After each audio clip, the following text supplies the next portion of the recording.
Global cultural training. Our goal is to provide corporations with knowledge of how to benefit from using different cultures in the same working environment.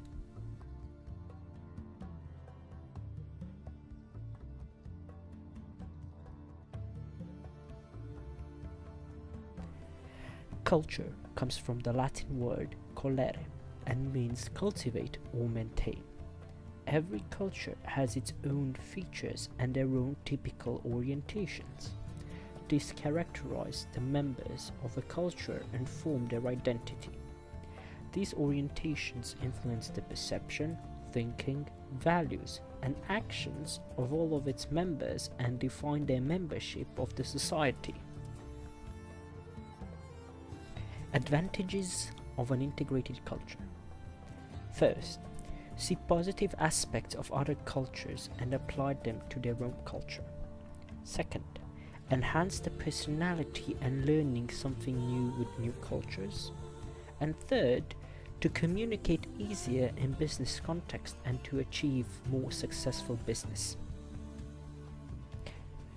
This training video is going to show how to bridge the gap between two different cultures.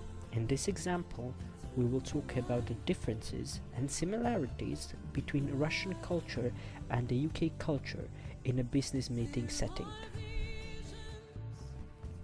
Part 1. Dress code and greeting in UK and Russia.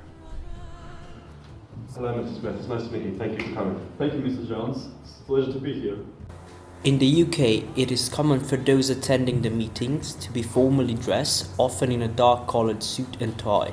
When greeting your business partner, one should give a firm handshake while maintaining eye contact.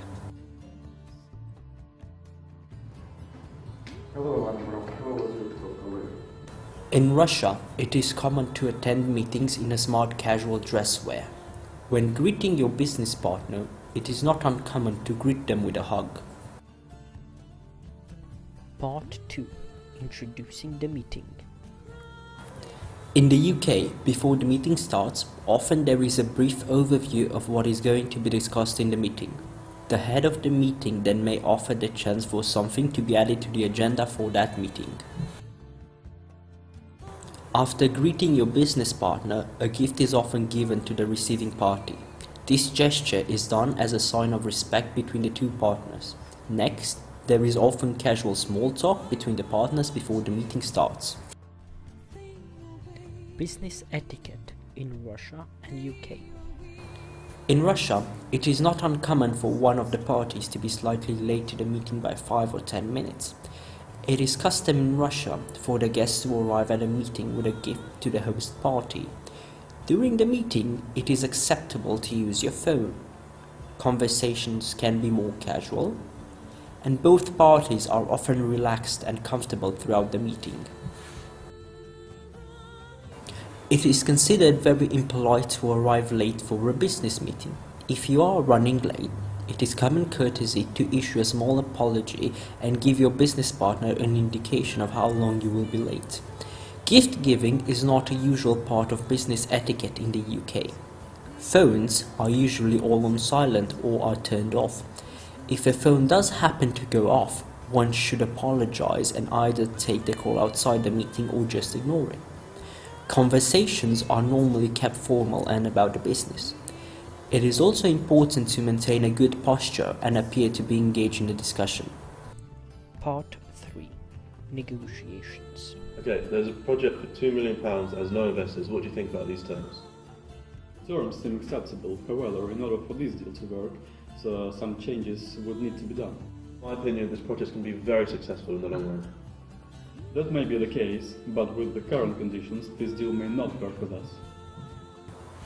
When negotiating in the UK, they will take their time to discuss every detail of every point of the deal at the meeting. They will look for the compromise that will suit both parties. However, it is important to be able to read between the lines of the conversation. There is a project for £2 million that has no investors. Would you be interested in that? It's interesting. What return would I get? Percent annual return. Good. Let's discuss the terms in detail. Some Russians still view compromise as a sign of weakness and often refuse to back down. They are usually straightforward with their thoughts, therefore they will express everything they think about the business project. If they agree to something, they expect to sign the deal straight away. Patience is an extremely important virtue amongst the Russians. Part 4. The ending of the meeting. At the end of the meeting, both parties will usually discuss what needs to be completed the next time they meet if all the terms have not already been agreed. A follow-up email will then be sent out with those talking points. Both parties will try to ensure that there is an open line of communication. Any items that were not fully discussed or understood would be researched before the next meeting so that they can be discussed. As the meeting closes, both parties will stand up, shake hands, and usually thank each other for their time. In Russia, at the end of the meeting, it is normal for both parties to give a firm handshake and a hug. The host will then offer to take the guest to dinner for further discussions. Part 5. UK and Russia. A Russian businessman comes into the meeting and gives a firm handshake and a hug to the UK businessman.